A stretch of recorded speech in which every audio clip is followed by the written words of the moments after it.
So I have the pleasure to talk about something where I don't have to be specific. That's the good thing about my part. I can talk whatever I want, more or less.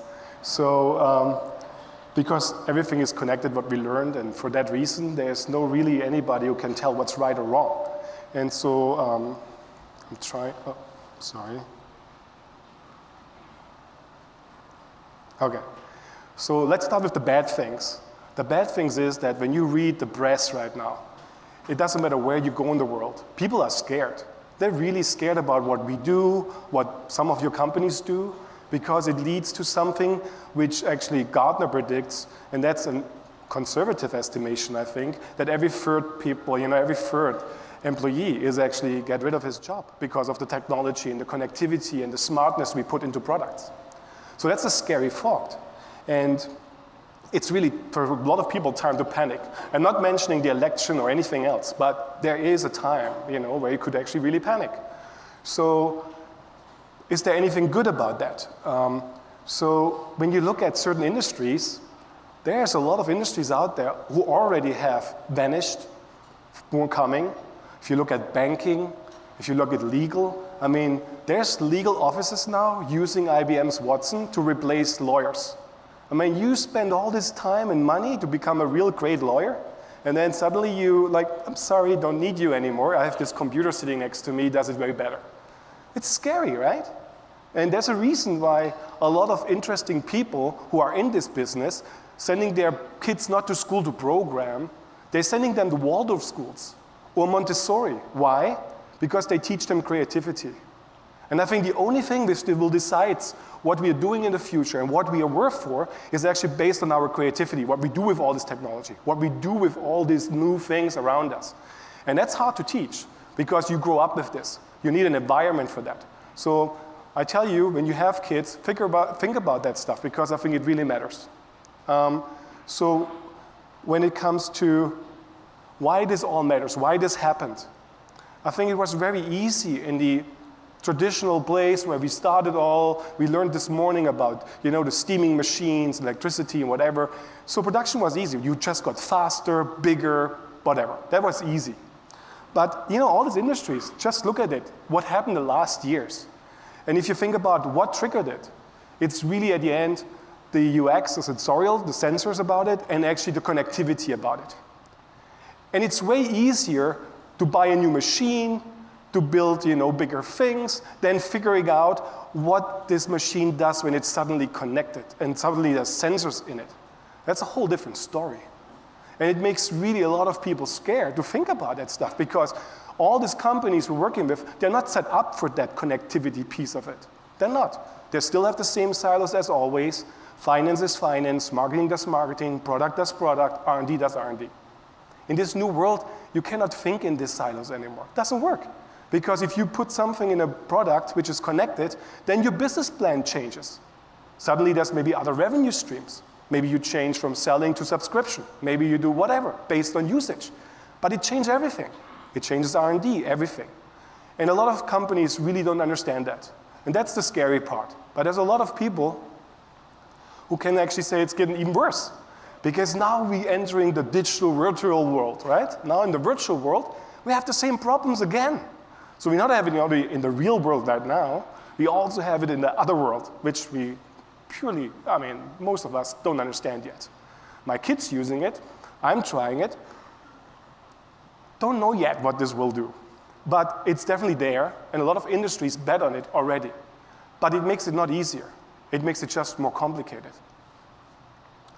And when you thought about all these great technologies and experiences we create, like Uber, suddenly there comes, wow, and by the way, we don't need the drivers anymore because actually the cars can drive by themselves. Before, everybody was like, yeah, they're making a lot of jobs, so a lot of new revenues coming in, there's new opportunities for people. Yeah, guess what? These things can drive by itself. What happens then? The next step, I don't know if you read it, 2 days ago, Uber announced that they're working on the drones to pick up people from top of the buildings, from certain places, so you're flying around. So guess what? Even the car industry can actually scratch their head now and saying, do they need cars actually? Am I safe if I deliver the cars to the guys? So it's really, going back to the slide, panicking, it's kind of the time now. And when you follow blogs like this, there's many out there, I mean, people discussing, hey, if they don't need us anymore, do they kill first the older people, or maybe the handicapped one, or I don't know which ones? I mean, that's real discussions on blogs. So people are really concerned. I'm pretty sure you're not really into this kind of groups, but it's really happening. And so whatever we do, we have to think about that, because it's a real threat for a lot of people. And if we don't provide solutions with what we do, we have a whole different problem in our hands. And there's people who say, oh, everything is great, right? Like Ray from Google. He says, hey, great, this technology, we will be part of it. It will be embedded, it will be part of us, it gives us new opportunities. So there's a good, bright future on this too. But, you know, I think the truth is always in the middle, and so we need to really be worried about it and have to have plans for it and be prepared for it for some reason. So I think the good things are, you know, we suddenly have people who could not participate right now because maybe they're handicapped, because maybe they're too young.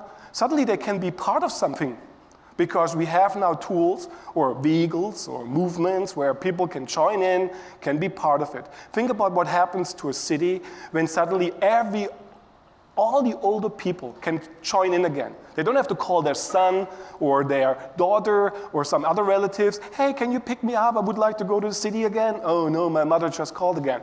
So not necessary anymore because we have technology can provide actually this service for us, which is great. Think about what it means to restaurants, coffee shops, all of these kind of people who actually probably have to rebuild their facilities a little bit because now the people come in with their rollers and stuff like that, right? So it's interesting when you think about what it does to our society if you open up your mind about what can be done when this technology is available. And things already changed, right? I mean, people are now into the sharing community. I mean, you like it or not, it's happening. In big cities, in many countries, people share more of the things now. And if you think about how, I mean, I don't know who has kids at home. I have 2 kids, one teenager, one wannabe teenager. And if you look at their rooms, they're kind of like a clinic. It's like you can actually do surgery in there. There's nothing in there anymore.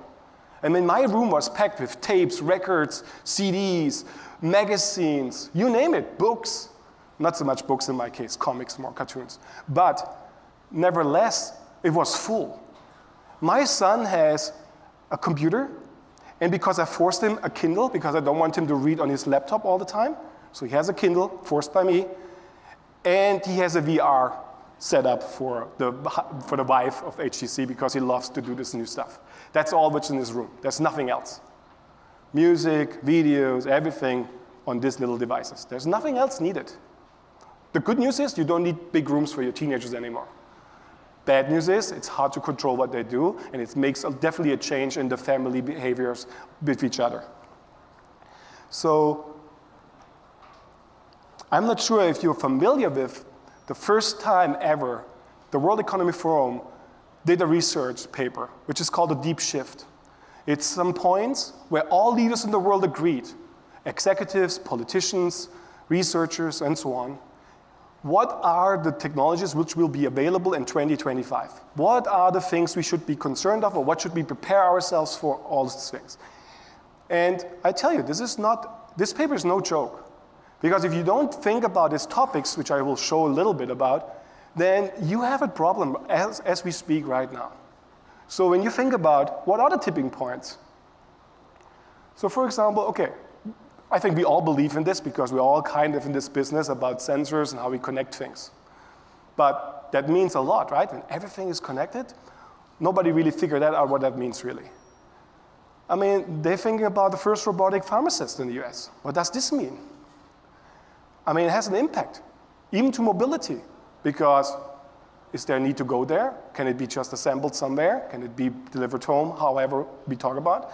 The other thing is, I mean, 50% of all internet traffic comes from actually home appliances, devices. So that means our, you know, like the little joke where the coffee machine talks to me and says, I unfriend you on Facebook, kind of becomes reality. They're all talking to each other. We don't even know what they talk. But they will talk, and they already do. So think about advertising in the future. If I want you to buy a certain coffee brand, Why should I talk to you when I can directly talk to your coffee machine? It can order. So there's a lot of thinking behind it. And I mean, a lot of people think it's crazy what I'm talking about, but it's actually happening. There's already examples of all the things I mentioned. So I just picked some of the random things which I believe have a big impact in the future. And all these bubbles stand for a lot of big opportunities and threats. But it's good to know them, and it's good to form an answer to them. I don't think everybody can be a specialist in this. I don't think everybody can understand all of it, but you should at least have an opinion. And you should at least know what the impact could be, or think about it for your business. So disruptive technologies, I mean, like artificial intelligence. I talked about it, right? This is the reason why some legal guys have right now really headaches, because they're out of business. Because with AI, we can definitely do that. There's lots of contracts which they can do way better than any legal counsel you have. I mean, the other one is vision, or the interface. What is the new interface? I tell you, I mean, I have a third of my employees are designers. The biggest concern is, what do we do with them in the future? Because there's no need to design anything anymore. We have to design interactions with some products, with people, whatever, but maybe not visually. Or not with using your eyes, but maybe with your gestures, maybe with your breath, maybe with your whatever it is. But it's definitely changing. I mean, we just launched, actually with Bosch, the first Home Connect, where all home appliances with Home Connect from Bosch is actually using Amazon, the Alexis, right? So you can talk to your kitchen. What this actually enables handicapped people to do and so on, it's amazing. But that means you don't need interfaces. So instead of saying, hey, I don't have to build an interface where I have 300 programs in the oven saying, okay, I want to do the steak in this degrees, I want to do it crusty on the top, that means I have to do this, whatever. No, you just say, I want to have a crusty steak. And it's done. I want to have a chocolate pudding. Okay, the oven knows what to do, how long, whatever. I don't need to do anything anymore. So no interface needed. So there's a lot of these changes coming. I mean, this one I find very interesting, how you actually identified as a person. So there is actually movement, how you speak, how you behave, how you press buttons. All of this becomes actually part of your identity. There's probably no need anymore carrying around a passport and all these things, because there's so many identifiers about you in the digital world which make it very easy to distinguish us from each other. And somehow I don't like this device, whatever. So if you have all this, then pretty sure not many of you work in the advertising industry, but think about the impact of it. If I know who's using it, my device is actually doing a lot of things in the background, there's no need for paying money to put some stuff on the street, because the decisions are formed somewhere else, not based on I'm driving by and see a billboard telling me I should drink Coke or something else. So it has a big impact in all industries. That's what I want to more or less say. And so, so another industry, the advertising industry, right? Why spending millions of dollars with your agency if actually there's no need? If I know that my home appliances have problems right now, if I know that this kitchen refrigerator is used several times a day, I know I should actually upsell because it's too small for the family, because I monitor that. No need to advertise. I know it. I can actually come to you and tell you exactly what you need and why. So, big change for the advertisers. So, because my background is I worked 4 years in Japan, I always like to look a little bit back in Japan, not that I think they figured it out, not at all. But ikigai, as some Japanese people maybe now are here, means actually something like, there's no word for retirement really in Japan. So it's actually the reason why. So what you're doing, why you wake up, why you're actually doing business. And I think that's a very fundamental question in the future. If you think about all what I just said, all these technologies, all the changes coming up, you really have to question yourself as a company again and say, why do we do this? It can't be because you build a better product. It can't be because your product is cheaper. That can't be the reason, not in the future. And you better have an answer for that, because that will decide if other people, consumers, or your business partners will actually rely on you as a future supplier or partner. So how we translate this in our company is we're trying to use our technology to come up with solutions which have really impact. And I'm not doing this because of advertising reasons. I mean, I advertise this program, but not the company I represent. I'm just showing you, this program at the UN would normally cost millions of dollars, and I'm not kidding. So my deal with the UN is, we do 2 projects for free a year. Because A, it's great for my staff, they love it, and B, it shows out what technology can do in a field which we're normally not doing so much. And in this case, we created this within 2 months. It's an app which connects to a database of children in different countries in Africa. Each one of them is based in the database and vetted by us. What we do is actually, when you download the app, share the meal, and I can only urge you to do so. Once you set it up, the only thing you need to do is press one button. And with this button, one kid, and you will see which kid, will go to school next day and get something to eat.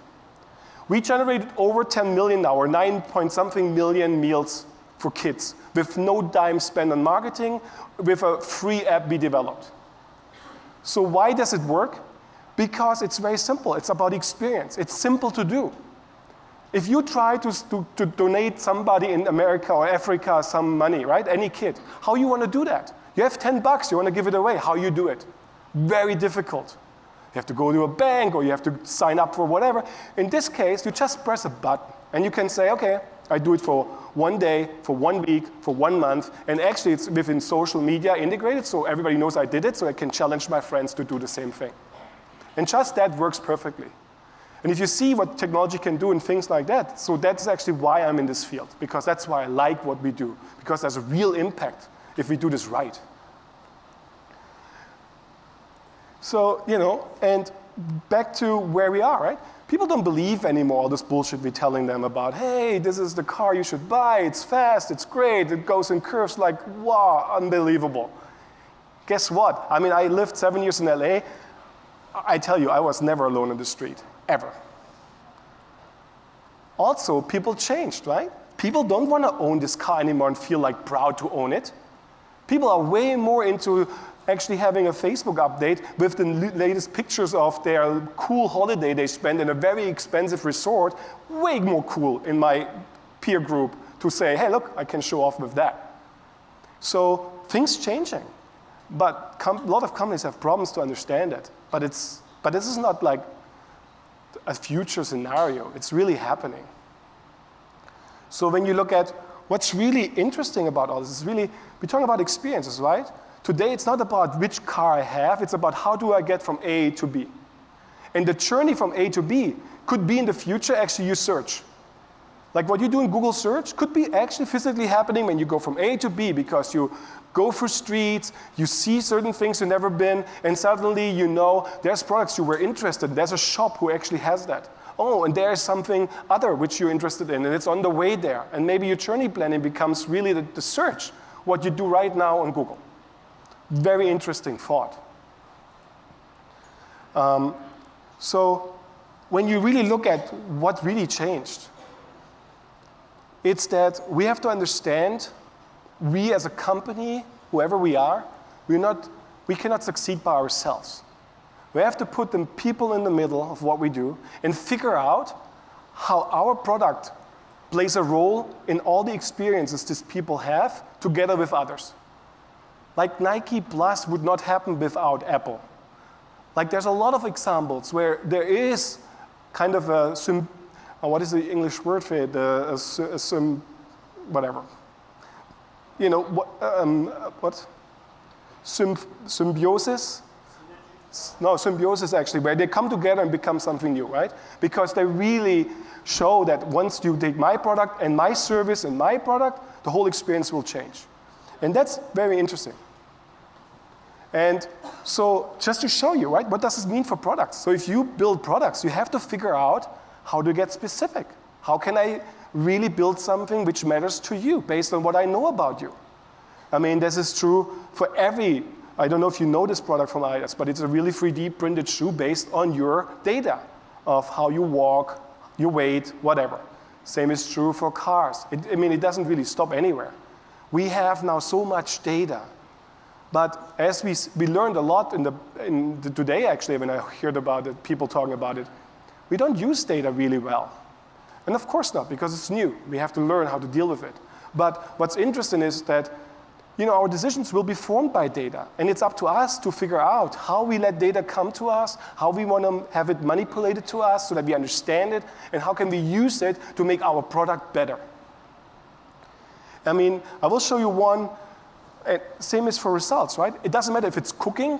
If you go and take the new kitchens and tell them, hey, I want to cook this choco pudding, you will have the best because the oven knows exactly what to do. So we will become an expert even without knowing.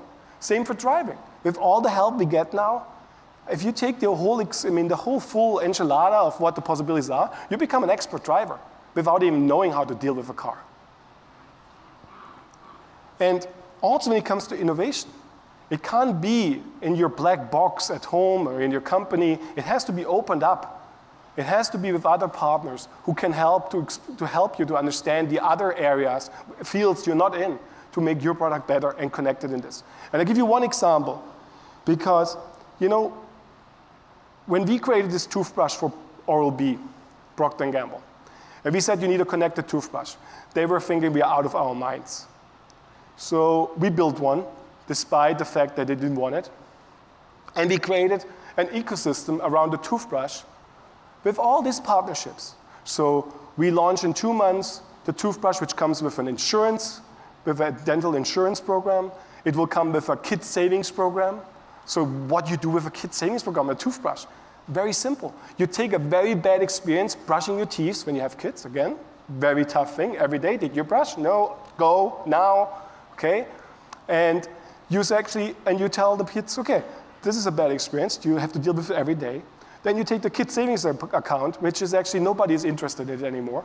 But for banks, it's very interesting to have kids from the very early, because they want to keep these clients, right? So, so what we did is, we connected the two. So when you brushed your teeth this week and did it well, grandpa, grandma, your aunt will pay money into your kid savings account that you can actually buy the bicycle you want in summer. Suddenly you take 2 negatives and make a plus out of it. This is where math really works, right? 2 bad things become 1 good thing. And by the way, it doesn't matter what's in the middle of this bubble here. You can put your company name in this, and I'm pretty sure you will find a solution what you could do with some of these partners here. So it really doesn't matter. So why are we doing these things? Because I think there's one really major shift coming to us. Most of the companies have a whole history about them. And so what they did is actually, they became the best to produce their product. They really leveraged their R&D, they leveraged their size to get the best whatever. But guess what? All the people now producing at the same factories in Taiwan, in India, in China, whatever. There's no difference you would tell me between a Philips toothbrush or Oral-B toothbrush or a Colgate toothbrush. So what is the difference? And so it's really hard to invent in this area when you just focus on hardware. So what happened? A lot of smart kids went out and did just digital. Because why? Because there was a whole new space to invent. No limitations, right? You start from scratch, all digital, I can do whatever I want, wow. Startups blew up. Uber, Amazon, whatever, you call it. But what happens now is, actually, we're also reaching the top there. Why? Because when you just purely be digital, you miss something in experience. When we talk about experience, it's physically as well as digitally. It's actually all.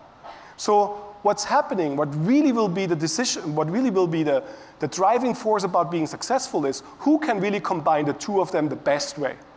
I mean, you look at Uber, you look at Amazon, they go all into physical space now. You're looking at a lot of these new companies which purely started digital. They're all thinking about now producing their own hardware, having their own retail, having their own experiences outside the digital world. Why? Because they know there's a limitation otherwise of how good I can provide services to my customers. So the good thing about that is actually that every company, doesn't matter how old it is, has 50% already achieved to be successful. And it's for the others as hard as for the traditional companies to understand for them digital, as for the digital companies is to really understand the hardware side of things. Because it's not easy, as you all know. Lots of research, lots of learnings, there is a lot to learn from. And when you look at the toothbrush business, right? Believe me, talking with a toothbrush manager is not the most exciting thing I ever did in my life. Literally not. But When you take this dashboard, which is a live dashboard, where we can see who brushes their teeth right now, how long, and so on and so forth. You know what I can do with this? I go to that, with that data, I go to I cannot say the name right now, but let's take a share company who does, provide rides in a city, shared rides. And if I can tell them in the bad weather in Manhattan where to place the cars because people will come down in 15 minutes, that's a good thing to do. Suddenly you have an Oral-B manager walking into these cool facilities in Palo Alto and saying, hey guys, you want my data? How much do you pay? Very interesting. Things are changing. And this is what I really like in this business. So suddenly, you're not talking about a toothbrush business where you sell hardware. You're actually selling data, you change your product, you connect it with others, you open up marketing channels you never had, you base it on subscription, and so on and so forth. So there's no limitation if you're really creative about it, but you have to be creative. Again, to my beginning of the thing. Why not having, instead of a consumer, Uber as a consumer, as Procter & Gamble, and tell Uber, hey, if people need something, let's make this fast consumer goods very fast because they're embedded with my Uber. And if I really need a toilet paper because I was run out, it comes to my doorstep. I'm not sure if this is the best use case, but give you an example of it. So there's companies who take this very serious. Like, for example, one of the companies I'm really looking after right now and see how they really handle it is actually Under Armour. Why? Because they spend more money in acquiring digital services than actually increasing advertising or whatever what Nike and Adidas does. So I'm very interested to see how this plays out because they, for me, really understand they have to figure out how data plays a role in their product categories and what is it changing to them and what do they have to do in order to stay ahead in their category, not in their products. And that's interesting for me. So coming to really the mobility, right? So I saw a lot of people talking about one of these things, the cars, the whatever, the airplanes, whatever. But if you somehow attach to mobility, you need to know all of this. You need to know every aspect of each of these bubbles to understand how and when you can be relevant. If you don't, you will miss it because people will not accept it anymore. And that comes to another problem, right? Because right now, for people, it's really strange. They have to sign up for all these different apps. All these people provide different services. And it comes back to be connected. So how do I survive as a company and make my consumer or my customer the life more easy? By understanding their experiences, their life, and provide a better service than giving them the hassle of having like thousands of IDs they have to carry on. And that's my ending slide, and this is the most important one. Most of you guys live in the ego world, and I don't mean personal you, but the companies. It's about being number one, having the most sales, having the best, output of products, whatever, being the price leader. But guess what? That doesn't matter anymore. Why? Because we live in a world where ecosystems will actually decide if you will be successful or if you fail. And what do I mean with that? That doesn't mean there's no one number one. There will be definitely number ones in these bubbles, but it means how can you as a company provide the best way to connect to other industries, to other partners in order to grow. The more you make it easy for others to work with you, to exchange data, to actually change the way you cooperate with them right now, the more open you are in this environment, and the more you show this is something which you take really care about, the better you will be, and I think the more successful you will be. And with that, I will say just, you had in America one guy who had actually already the picture of it, which I really love. And if you've never seen it in the museum, you should look at it. It's perfect. It's a beautiful picture of the future. And that was a long time ago. And with that, I can just say thank and dream back. Thank you very much.